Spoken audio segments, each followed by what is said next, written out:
We'll begin with a poll, as we have been, so please pull out your phones or your iPads and answer the following. Which of the following is most true about European banks? Davide, you're going to like this one. Yeah. A, they're undervalued. B, I have confidence in their business models. C, Brexit plus German slowdown equals trouble. D, the worst is yet to come. Wow, look at that. No confidence in their business models. 61%, or roughly 60%, Davide, say the worst is yet to come. Well, it's a toss-up between trouble and the worst is yet to come. What do you say to that? I would say, first, there must be quite a few banks employees here in the room because they clearly fear for their jobs, and they should. Having said so, I think I would be in the camp that they are undervalued because I'm an investor. So the issue, if you're an employee, trouble's ahead, digitalization has come, and if you think about it, money transmission, it's the less tangible product you have in the world. So while Amazon actually needs to ship goods, as a financial institution, you just need to ship bits. And you need basically fiber optics, and that's about it. So the reason why I think they're undervalued is because if I look at, I've been analyzing and investing in them for 25 years. Then I studied them back to when I was born, 1970. And never you had a cost of equity implied of 15 to 18% ever in history. Secondly, at a time where the capital level are 4 times as high as they've ever been over the last 25 years. So the balance sheets are being repaired. The equity level is 4 times as high as multiple of risk-weighted assets, thanks to central banks' action and regulation. And despite that, the cost of equity implied is 17, 18%, dividend yield is 7, 8. And as a result, I think the industry has been made an utility, but it's still priced as a casino. And you can't have both. If it's safe and secure, you can be priced as a risky bet. And if you're a safe bet, given low rates, and where dividend yield is for the rest of the industry, I think they offer value. So what then precipitates the correction in the cost of equity? What is going to make the banks priced more like a utility and not like a casino? I think when an utility is over complex, if you go back in the States, multi-utility became complex. The only way is to simplify. So I think today, if I speak to the top 20 bank CEOs, they only have one thing in mind: shrink, be on a diet. Less assets, less complexity, return capital to shareholder. Because when you are at significant discount to tangible, so right now, if you're worth 60 cents in a dollar vis-a-vis how much cash you have in your bank account, what is rational to do is to shrink and pay back capital. And that's what every CEO and board wants to do. Now, that creates a problem for the monetary authority, because if the transmission mechanism, the only thing they want to do is cut loans, clearly then it's hard to understand how the economy is going to grow. And the interaction between negative rates, quantitative easing, and banks that wanted to shrink creates, in my view, a conundrum for the monetary authority. So the bank CEOs want to shrink. As you pointed out earlier, bank employees ought to be scared. Yep. Shrink by how much? Let's talk about it in terms of employees to start off with. We can get to balance sheet perhaps later. If you looked at the employment in the financial services industry, or banking if you prefer, in the developed world, it is overstaffed by what percentage?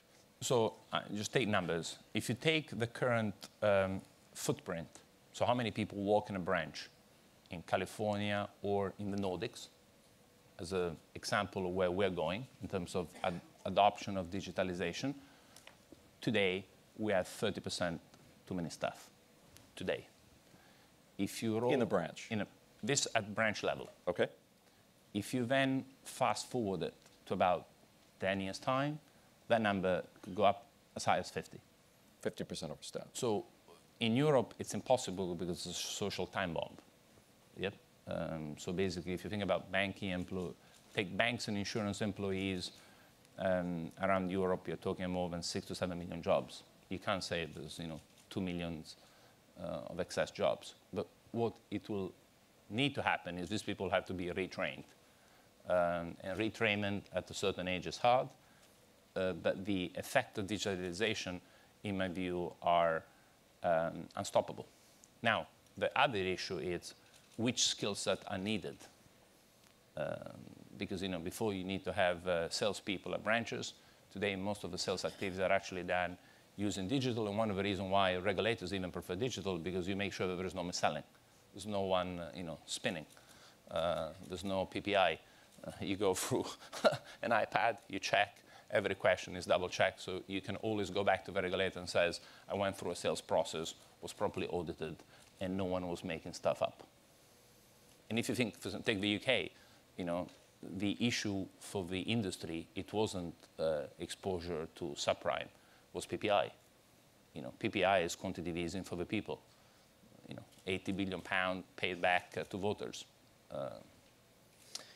I took the title for this panel from something you said to me, that financials are the last unmanipulated market. What do you mean by that?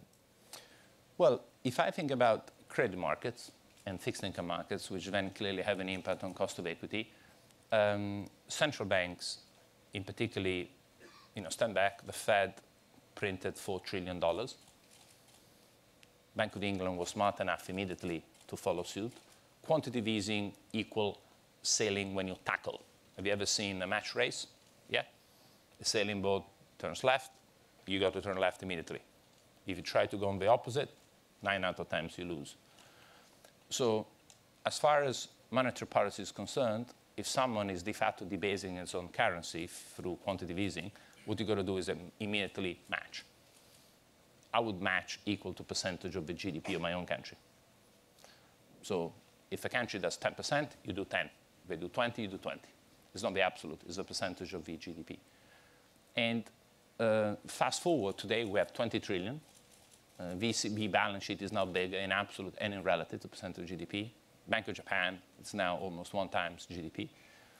And this has basically manipulated every risk asset in fixed income. So you have... And equity too.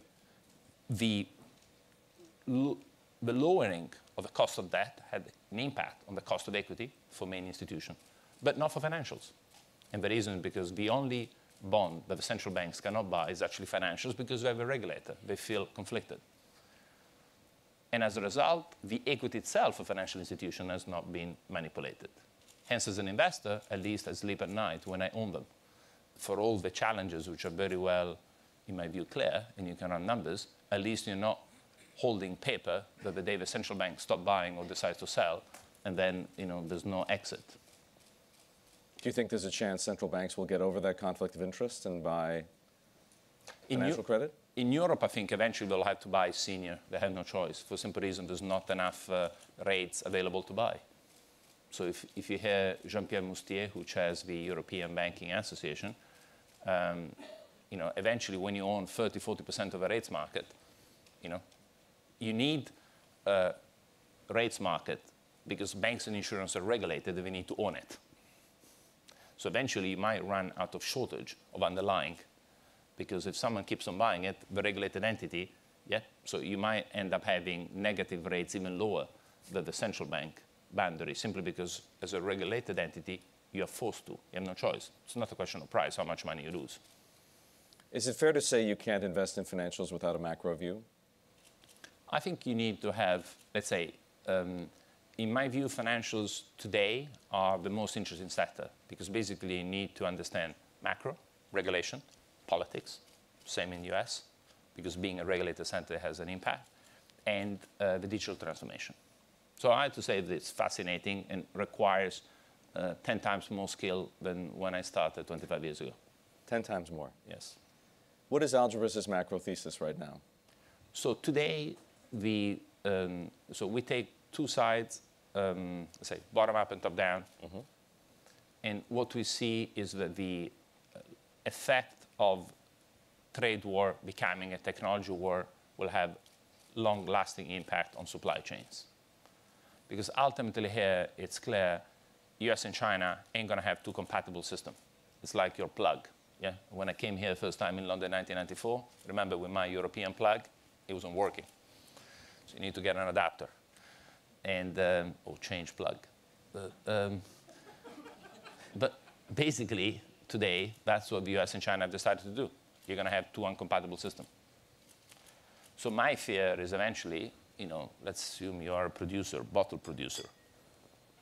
It's water, so okay, nobody's going to care, but they will care in 20, 30 years' time because we're going to running out of fresh water. But let's say, for the time being, this is not mission critical. So you can sell it on an Amazon, you can sell it on an Alibaba.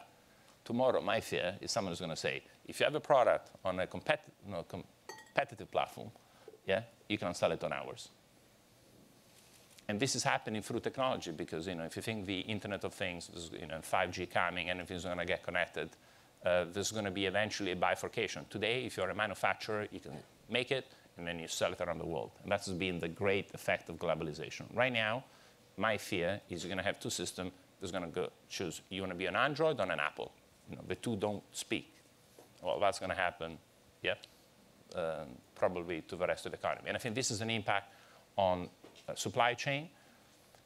You add on top of it the lose-lose Brexit debate in Europe, and you basically make the case for troubles ahead.